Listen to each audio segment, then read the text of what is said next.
Hello friends, मेरा नाम doctor Sridevi Lakhe है। मैं hair free and hair grow hair transplant clinic Kharadi से हूँ। पेशेंट जब भी कंसल्टेशन के लिए आता है तो फर्स्ट क्वेश्चन उनका वही रहता है कि मैम पेन कितना रहेगा। तो वही आज हमारा जो टॉपिक है वो रिगार्डिंग पेन है। तो ओवरऑल हर एक पेशेंट का जो थ्रेशोल्ड है, मतलब जो पेन टॉलरेंस है, मतलब कोई कोई पेशेंट हल्का भी पेन रहता है, उनको ज़्यादा जो पेन रहता है वो हर एक का अलग अलग रहता है।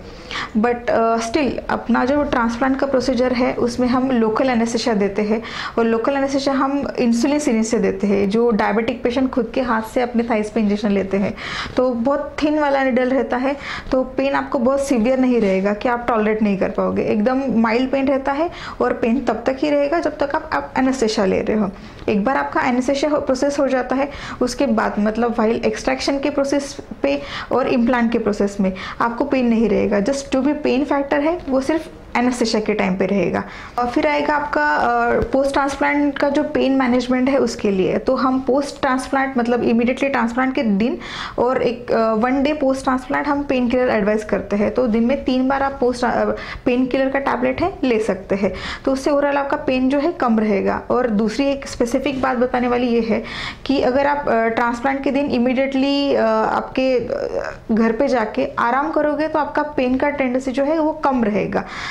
दूसरी बात आपका पोस्ट ट्रांसप्लांट पेन के बारे में, तो यूजुअली बहुत सारे पेशेंट के कंप्लेंट रहते हैं कि काफ़ी दिन तक पेन रहता है या नहीं रहता है, ये सारी चीज़ें।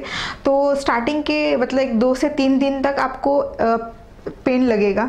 उसमें आप ऐसे भी बैठे भी हो तो भी आपको पेन लगेगा।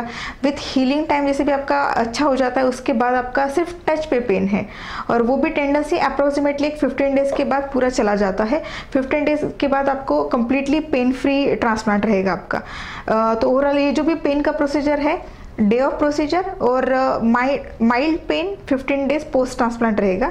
उसके बाद आपका पेन फैक्टर जो है कम्प्लीटली नील रहता है रिलेटेड टू ट्रांसप्लांट। तो इसके अलावा अगर आपको कुछ और क्वेरीज है रिलेटेड टू पेन या फिर और बाकी कोई पोस्ट ट्रांसप्लांट के बारे में आपको कुछ क्वेरीज है तो आप हमारे कमेंट बॉक्स में लिख सकते हैं या फिर हमें कॉल कर सकते हो।